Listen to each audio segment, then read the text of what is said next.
మనసు ఈ ఇంద్రియాలతో చేస్తుంది అనేది ఎప్పుడైతే ఈ యమనియమాల్లో లాస్ట్ పెట్టాడు 8 ఈ పతంజలి మహర్షి పెట్టింది యమనియమాలు లాస్ట్ పెట్టి ఆసనము ప్రాణాయామము ప్రత్యాహారము ధారణ మనము దేహం కాదు ఆత్మ అని ఎప్పుడైతే తెలుసుకుంటామో పత్రిసార్ వచ్చిన తర్వాతనే అర్థమైంది. అప్పటిదాకా మనకు అర్థం కాదు.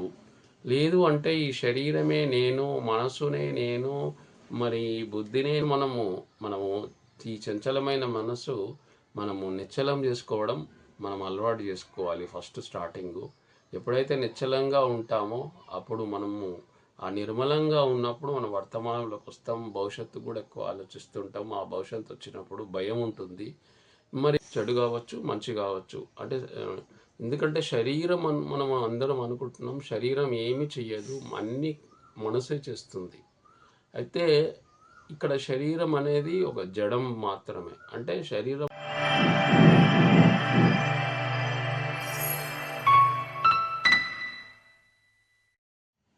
అందరికీ నమస్కారం.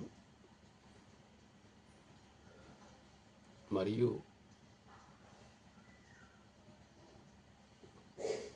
ఈ ధ్యానాన్ని జ్ఞానాన్ని అందించిన జగద్గురు పత్రిసార్కి ఆత్మ ప్రణామాలు.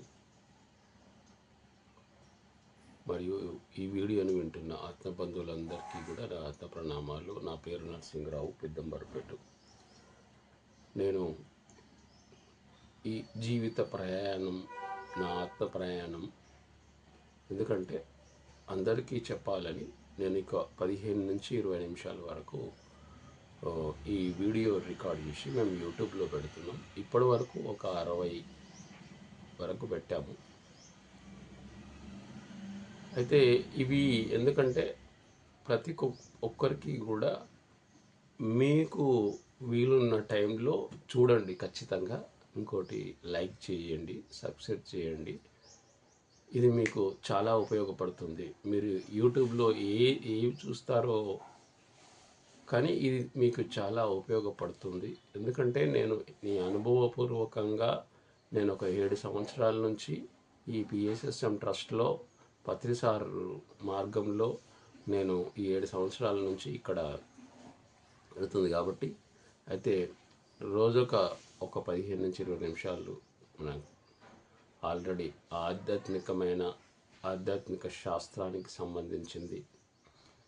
మరి మనం జీవితంలో ప్రయాణిస్తున్నాం ఈ ప్రాపంచికంలో. మరి ఆ ప్రాపంచికం పత్రిసార్ ఏం చెప్తారంటే ఈ ప్రాపంచికలో జీవించాలి అంటే ఆధ్యాత్మిక శాస్త్రం కంపల్సరీ. ఆధ్యాత్మిక శాస్త్రం జీవితంలో మనం ఈ ప్రాపంచిక జీవితంలో మన లక్ష్యం కావచ్చు, మరి మనము ఆనందంగా జీవించడానికి మరి అంటే ప్రతి ఒక్కరూ కూడా ఆనందంగా జీవించాలి, సంతోషంగా ఉండాలని అనుకుంటారు. మరి మనకొచ్చే ఏవైనా సరే వీటిని తొందరగా సొల్యూషన్ తీసుకొని మనం తొందరగా మన లక్ష్యాన్ని సాధించుకోవచ్చు అని. అంటే ఆధ్యాత్మిక శాస్త్రము ఒక్కటే మనకు మంచి మార్గము, సొల్యూషన్ తొందరగా దొరుకుతుంది. అసలైన సత్యము తెలుసుకున్నప్పుడే అర్థమవుతుంది. అయితే ఒకటి ఏంటంటే నేను నిన్న అంటే ఇంతకుముందు చెప్పింది ఏంటంటే శరీరము, మనసు, బుద్ధి, ఆత్మ, సర్వాత్మ అంటే అందరము శరీరతత్వంతో అంటే ఈ బాహ్యంలో కనిపించే శరీరం ఒక్కటే ఉందని తెలుస్తుంది. చాలామందికి మనస్సు గురించి, బుద్ధి గురించి, ఆత్మ గురించి, సర్వాత్మ గురించి చాలామందికి కొంచెంమందికి తెలియదు, కొంచెంమందికి తెలిసి ఉండొచ్చు, కానీ చాలామందికి తెలియదు. కాబట్టి ఎందుకంటే నేను ఈ 7 సంవత్సరాల నుంచి అద్భుతమైన ఆనందాన్ని పొందుతున్నాను. ఆ ఆనందం వచ్చే వరకు మీరు ఈ శ్వాస మీద ధ్యాస పెట్టి ధ్యానం ఎప్పుడైతే చేస్తారో ఆ ధ్యానం చేయడం వల్ల మనకు ఈ సత్యం అనేది తెలుస్తుంది. సత్యం అనేది ప్రతి ఒక్కరు కూడా తెలుసుకోవాలి. ఇది ఏ మతానికి సంబంధించింది కాదు, ముక్కున్న వాళ్ళందరూ చేయొచ్చు అనేది నేను గట్టిగా సౌండ్లో చెప్తాను. ఎందుకంటే నేను ఎన్నో ప్రదేశాలు తిరుగుతుంటాను, అన్ని డిస్టిక్లు కూడా తిరుగుతుంటాను. కాబట్టి మనం ఈరోజు ఇంతకుముందు నేను శరీరాన్ని గురించి చెప్పాను. ఒక్కొక్క దాని గురించి ఒక 20 నిమిషాలు మనం కొంచెం డిస్కస్ చేసుకుందాం అని. ఇంకోటి మనం శరీరం గురించి, శరీరము, మనసు, బుద్ధి, ఆత్మ, సర్వాత్మ, వీటి గురించి తెలుసుకొని అవగాహన ఉన్నాడనుకోండి, ఆ సత్యం తెలుసుకుంటే ఆ అద్భుతమైన జీవితాన్ని, మనకు కష్టాలు రావని చెప్పడం లేదు, వచ్చినా కానీ ఇప్పుడు రోడ్డు మీదకి వెళ్తున్నాం, బండి మీద రోడ్డు మీదకి వెళ్తున్నాం, ఎంతోమంది మనకు అడ్డు వస్తూ ఉంటారు.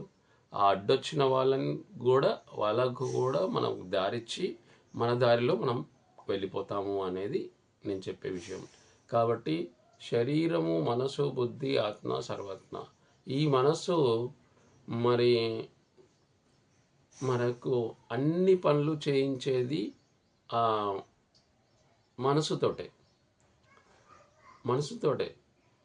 చెడు కావచ్చు, మంచి కావచ్చు. అంటే ఎందుకంటే శరీరం మనం అందరం అనుకుంటున్నాం శరీరం ఏమి చెయ్యదు, అన్ని మనసే చేస్తుంది. అయితే ఇక్కడ శరీరం అనేది ఒక జడం మాత్రమే. అంటే శరీరం అనేది ఓన్లీ మనకు జడం, అంటే ఏమీ పని చెయ్యదు, దాన్ని నడిపించేదంతా మనసే. ఈ మనసు ఏం చేస్తుందంటే, మనకు ఇంద్రియాలు ఉన్నాయి, అన్ని ఇంద్రియాలు ఉన్నాయి కదా, ఆ ఇంద్రియాలన్నిటినీ నడిపించేది మనసే. ఆ మనసు కూడా మనకు అసలు మనసు అంటే ఏంటంటే కోరికలు సంబంధించింది. మళ్ళీ ఇంకొకటి ఏంటంటే మనం ఇంకా లోతుపోతే ఏమవుతుందంటే, మనసు ఏంటంటే, శరీరం అంటే తమో గుణము, మనసు అంటే రజోగుణము, బుద్ధి అంటే స్వాతిక గుణము, శుద్ధ స్వాతికము, నిర్గుణము, అంటే ఏ గుణాలు లేవు. అయితే ఎప్పుడైతే ఇదేంటంటే మనకు రజోగుణం, ఈ రజోగుణం అంటే మనసుతో ఉన్నట్టు అర్థం. మనం ఎదుటి వారితోటి మనం మాట్లాడేటప్పుడు మనం ఎదుటి మనిషిని గుర్తించాలంటే కూడా మనకు ఎప్పుడైతే సాధన చేస్తామో, ఈ ఆధ్యాత్మిక శాస్త్రం అనేది అయితే ఉందో అది నువ్వు పూర్తిగా తెలుసుకుంటే నువ్వు అద్భుతమైన లక్ష్యాన్ని సాధించుకోవచ్చు. ఎందుకంటే ఆనందంగా, ఫస్ట్ మనకు కావాల్సింది ఆనందం. కాబట్టి ఆనందంగా ఉంటేనే ఇంకొక అడుగు వేయగలుగుతాం. కాబట్టి ప్రతి ఒక్కరూ కూడా మనకు మనకు అందరూ కూడా ఆనందంగా జీవించాలనే విషయం. మనకు ప్రపంచం మొత్తం ఇప్పుడు ధ్యానమయం కావాలి, ధ్యాన జగత్తు, సాకార జగత్తు, మరి పిరమిడ్ జగత్తు కావాలని ఆయన సంకల్పం. గురువుగారి సంకల్పమే మా సంకల్పం. కాబట్టి ఎందుకంటే మరి ఈ మనసు గురించి మనము తెలుసుకోవాలి. ఈ మనసు ఈ కోరికలని పుట్టిస్తుంది, మనం నడిపిస్తుంది, అన్నీ చేసేది మనసే. ఆ మనసుని గురించి మనం తెలుసుకుందాం. మళ్ళీ తర్వాత బుద్ధి, ఆత్మ, సర్వాత్మ గురించి కూడా ఈ ఒక్కొక్క వీడియో గురించి తెలుసుకుందాం. మనసు అంటే కోరికలు. అయితే కోరికలు అనేటివి కూడా ఏంటంటే సరైన కోరిక, సరికాని కోరిక కూడా ఉంటుంది. ఎప్పుడైతే మనము సరైన కోరిక ఏదైతే మనము ఉంటామో, ఆ సరైన కోరిక ఇక్కడ ఏమవుతుందంటే మనసు మన ఆధీనంలో ఉండకుండా గతంలో ఎక్కువ ఉంటుంది, భవిష్యత్తులో ఎక్కువ ఉంటుంది. ఎప్పుడైతే మనం వర్తమానంలోకి వర్తమానంకు రావాలంటే శ్వాస మీద ధ్యాస ఒక్కటే మార్గము. ఈ మనసుని నిగ్రహించాలంటే మనకు ఈ ధ్యానం ఒక్కటే మార్గము.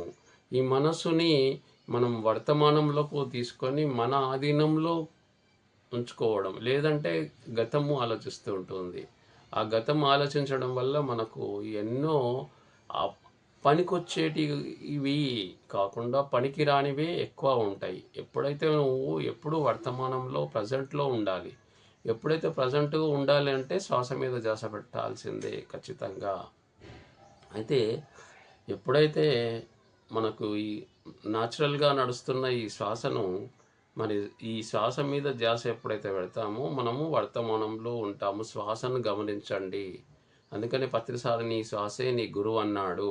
కాబట్టి ఆ మనసుని మనం మన ఆధీనంలో పెట్టుకోవాలంటే శ్వాస ఒక్కటే మార్గము. ఈ శ్వాస ఎలా ఉంటుందంటే చంచలమైన మనసు. ఈ మనసు చంచలంగా ఉంటుంది. ఈ చంచలమైన మనసు నిశ్చలం కావాలి ఫస్ట్. నిశ్చలమైన మనసు నిర్మలం కావాలి. నిర్మలమైన మనసు శూన్యం కావాలి, పరిశూన్యం కావాలి, మహాపరిశూన్యం కూడా కావాలి. అది చేయగా చేయగా వస్తుంది. ఫస్ట్ మనము ఈ చంచలమైన మనసు నిశ్చలం చేసుకోవడం మనం అలవాటు చేసుకోవాలి. ఫస్ట్ స్టార్టింగు ఎప్పుడైతే నిశ్చలంగా ఉంటామో అప్పుడు ఆ నిర్మలంగా ఉన్నప్పుడు మనం వర్తమానంలోకి వస్తాం. భవిష్యత్తు కూడా ఎక్కువ ఆలోచిస్తుంటాం. ఆ భవిష్యత్తు వచ్చినప్పుడు భయం ఉంటుంది. మరి గతం ఆలోచించినప్పుడు దుఃఖం ఉంటుంది. ఈ దుఃఖము భయము పోవాలి అంటే మనం ప్రజెంట్లో ఉండాలి. ప్రజెంట్లో ఉండాలంటే మనసు మన ఆధీనంలో ఉండాలి. మనసు మన ఆధీనంలో ఉండాలి అంటే మరి ఖచ్చితంగా ధ్యానం చేయాలి. అది మనం వర్తమానంలోకి రావాలి. ఈ చంచలమైన ఈ మనసు ఎలా ఉంటుందంటే కోతి. మనము ఎలాగైతే కోతి ఒక దగ్గరగా ఉండదు, ఒక చెట్టు మీద ఉండదు, అయితే అలాగే మన మనసు కూడా దాన్ని కోతిలాగా మనకు మనకు కోతిలాగా మనసు అలా ఉంటుంది. అయితే ఈ ఇంద్రియాలన్నీ కూడా మొత్తము నడిపించేది మనసే. ఆ ఆ కోతి ఎలా ఉంటుందంటే ఒక్క దగ్గర ఉండకుండా మనం కలదాగిన కోతిలాగా మనకు దుంకుతూ ఎలా ఉంటుందో కోతి, మన మనసు కూడా అలాగే ఉంటుంది. అలాగే మరి మనకు ఆ కలుదాగిన కోతి ఎప్పుడైతే మనకు ఆ కలుదాగిన కోతికి ముళ్ళు పుచ్చుకుంటే ఇంకా ఎలా ఉంటుందో ఒక్కసారి అందుకనే ఈ మనసు కూడా అలా ఉంటుంది. ఆ మనసు మన ఇంద్రియాలన్నీ అన్నిటినీ పనిచేస్తుంది. మనం ఇప్పుడు మాట్లాడుతున్నాం, చూస్తున్నాం, వింటున్నాం. మరి ఈ చేతులు కానీ, ఇప్పుడు జ్ఞానేంద్రియాలు కానీ, కర్మేంద్రియాలు కానీ, అంతరేంద్రియాలను కూడా మరి మనసు ఫస్ట్ ఆ మనసు మనం ఎప్పుడు వర్తమానంలో ప్రజెంట్గా ఉన్నప్పుడే మనం ఏదైనా పని చేయాలన్నా కానీ ఆ మనసు ఒక్కటే మనకు మంచి లాభాలను పొందిస్తుంది. ఎందుకంటే మనకు అర్థమవుతుంది, అవగాహన వస్తుంది. లేకపోతే మనసు ఒక్క దగ్గర, మనం ఒక్క దగ్గర, అంటే మనసు ఒక్క దగ్గర, మనం ఒక్క దగ్గర ఉంటాము. ఇక్కడ ఎక్కడైతే మనం ఎక్కడ ఉంటామో మనసు అక్కడ ఉండాలి. అందుకనే మనసు ఎప్పుడు మరి ఇక్కడ ఏదో ఒక పని చేస్తూ ఉంటాం, మన మనసు ఎక్కడో వెళ్ళినప్పుడు ఆ పని కరెక్ట్గా అర్థం కాదు, కరెక్ట్గా సక్సెస్ కాదు. కాబట్టి ఇప్పుడు మన మనసు మన ఆధీనంలో ఉండాలి. మనం మాట్లాడేటప్పుడు మనం ఆలోచించేటప్పుడు మన మనసు మరి పని చేసేటప్పుడు ఈ 3 త్రికరణ శుద్ధి, ఆలోచన, పని, మరి మాట, ఇవన్నీ 3 కూడా త్రికరణ శుద్ధిగా వస్తాయి. ఎప్పుడైతే త్రికరణ శుద్ధి అనేది వస్తుందో అప్పుడు మన పని కూడా ఈజీగా అవుతుంది. ఇంకొకటి ఏంటంటే మనం ఏ పని చెయ్యాలి, ఏ పని చెయ్యొద్దు అనేది కూడా మనకు అవగాహన వస్తుంది. మనసు ఒక అద్భుతమైన పని చేస్తుంది. ఈ మనసుని కూడా మనం తయారు చేసుకుంది ఆత్మే. మనము దేహం కాదు, ఆత్మ అని ఎప్పుడైతే తెలుసుకుంటామో పత్రిసారి వచ్చిన తర్వాతనే అర్థమైంది. అప్పటిదాకా మనకు అర్థం కాదు. లేదు అంటే ఈ శరీరమే నేను, మనసునే నేను, మరి బుద్ధినే నేను ఆయన ఉంటే నీకేమీ అర్థం కాదు. నువ్వు దేహం కాదు, ఆత్మ అని ఎప్పుడైతే తెలుసుకుంటావో అప్పుడు శరీరం అనేది ఒకటి ఉంది, మనసు ఒకటి ఉంది, మరి బుద్ధి కూడా మనది జడ్జిమెంటు, మరి ఆత్మ కూడా ఉంది, సర్వాత్మ కూడా ఉంది అనేది ఎప్పుడైతే తెలుసుకుంటామో అప్పుడు నీకు ఈ మనసు గురించి కూడా తెలుస్తుంది. ఈ మనసు గురించి మనము చాలా మనసుని మామూలుగా కంట్రోల్ చేయాలంటే మామూలుగా చేయలేము. చాలామంది ఆలోచనలు వస్తున్నాయి అంటున్నాము. మరి చిన్న ఉన్నప్పటి నుంచి మనకు ఆలోచనలు వస్తూ ఉంటాయి. మరి ఆ ఆలోచనలన్నీ మనము ఆపడానికి వీలు లేదు, కానీ దాన్ని నిగ్రహించవచ్చు, మన ఆధీనంలోకి తీసుకురావచ్చు. అలా మన మనసు అద్భుతమైన మనస్సుని మనం సరి అయిన మనసు, సరి కాని మనసులు అంటే సరి కాని కోరికలు. సరి అయిన కోరికలు అంటే మనకు ఏది చెయ్యాలి, ఏది చెయ్యొద్దు, మనకు ఏది ఉపయోగపడుతుంది, మరి ఆధ్యాత్మిక శాస్త్రం ఉపయోగపడుతుందా, ప్రాపంచకంలో మరి ఇన్ని రోజులు ఇప్పుడు నా ఏజీ 48 సంవత్సరాలు వచ్చే వరకు నాకు పత్రిసారు పిఎస్ఎస్ఎం ట్రస్ట్ గురించి నాకు తెలియదు. 48 సంవత్సరాల తర్వాత నాకు అర్థమైంది. పత్రిసారి ఏం చెప్పారంటే, మనకు ఫస్టు మనకు ఎప్పుడైతే ఈ మనకు ఆసన, ప్రాణాయామం, ప్రత్యాహారం, ధారణ, ధ్యానము, సమాధి, తర్వాత యమ నియమాలు ఆటోమేటిక్ వస్తాయి. ఈ ఒక్కటి కూడా మనం ఎప్పుడో ఒకసారి మనం మళ్ళీ కూడా గుర్తు చేసుకోవాలి. వేరే గురువులు, వేరే ఆధ్యాత్మిక శాస్త్రంలో వాళ్ళు ఏం చేశారంటే ఫస్ట్ యమ నియమాలు ఫస్ట్ చెప్పారు. ఆ యమ నియమాలు ఫస్టే అంటే ఈ సత్యం గురించి, అహింస గురించి, అస్థేయము, అపగ్రహము, మరి ఇవన్నిటినీ మన మన నియమాలు, మన మన ఫుడ్డు, ఆహారము, ఇవన్నీ ముందు చెప్తే ఎవరికి అర్థం కాదని పత్రిసారు మనకు ఈజీగా మన మనసు కానీ శరీరం కానీ మన మనసు మన శరీరాన్ని మనము మన అధీనంలో పెట్టుకోవాలి అంటే మరి శరీరం ఏమీ చెయ్యదు, మనసే చేస్తుంది. మన ఈ మనసు ఈ ఇంద్రియాలతో చేస్తుంది అనేది ఎప్పుడైతే ఈ యమనియమాలు లాస్ట్ పెట్టాడు 8 ఈ పతంజలి మహర్షి పెట్టింది యమనియమాలు లాస్ట్ పెట్టి ఆసనము, ప్రాణాయామము, ప్రత్యాహారము, ధారణ, మరి ధ్యానము, సమాధి, ఇవి ఎప్పుడైతే మనము ఎప్పుడైతే మనకు మనము సాధిస్తామో మరి ఎట్లా మరి ఒక ధ్యానిగా, మనకు ఒక యోగిగా, మరి ఒక ఋషిగా, మరి ఒక రాజశ్రీగా, ఒక మహర్షిగా, తర్వాత యమ నియమాలు ఆటోమేటిక్ అయిపోతాయి. నువ్వు ఒక బ్రహ్మర్షి అయిపోయినావు అంటే ఆ యమ నియమాలు ఆటోమేటిక్గా అయిపోతున్నాయి అనేది ప్రతిసారి. అందుకని దానికి మనకు మనసు చాలా ఇంపార్టెంట్. అన్ని పనులు చేసేది మన మనసే. ఎందుకంటే మనకు ప్రతి ఒక్క సబ్జెక్ట్లో కూడా ఇది చాలా ఇంపార్టెంట్ అయిన మనసు. ఈ మనసుని, ఈ చంచలమైన మనసుని నిశ్చలం చేసుకోవాలంటే మన ఆధీనంలో చేసుకోవాలి. ఈ మనసు ఏం చేస్తూ వస్తుందంటే ఏమంటారంటే మనసు ఈ ఆత్మలో ఈ మనసు లోపల ఆత్మ ఉంటుందని చెప్తారు. ఎందుకంటే ఈ ఆత్మ మనకి బయటికి రాకుండా అన్నీ నడిపించేది మనసే చేస్తుంది. కానీ పత్రిసారి ఏం చెప్తారంటే ఎప్పుడైతే ధ్యానంలోకి వస్తామో ఈ మనసును దాటి ఆ మనసు ఎప్పుడైతే బుద్ధికి అప్పచెప్తామో ఆ బుద్ధి ఆత్మకు చెప్తుంది. బుద్ధి ఎప్పుడైనా ఆత్మ చెప్తుంది. బుద్ధి అంటే తెలివి అంతే. మనము బుద్ధి అంటే తెలివి మాత్రమే. అయితే ఆ తెలివి ఆత్మకు ఎప్పుడైతే చెప్తామో అది ఆత్మస్థితిలోకి రావడానికి మనకు అడ్డుగా ఈ మనసు ఉంటుంది. ఎప్పుడైతే నువ్వు ఆ మనసు ఎప్పుడైతే పక్కకు జరుపుతావో ఆ మనసు పక్కకు జరిగినప్పుడు మనకు విశ్వప్రాణ శక్తి ఆటోమేటిక్గా ఉంది, అంతటా ఉంది. అప్పుడు మనకు మన లోపల 2,72,000 నాడులు ఉంటాయి. ఆ నాడుల్ని లోపలికి వెళ్ళి శుద్ధి చేస్తుంది. ఆ శుద్ధి చేసినప్పుడు ప్రతి నాడులలో కూడా మనకు ప్రతి 2,72,000 నాడులు కూడా కరెక్ట్ కావాలి. ఏ ఒక్క నాడి కరెక్ట్ కాలేదు అనుకుంటే అన్ని నాడులకు లింక్ ఉంటుంది.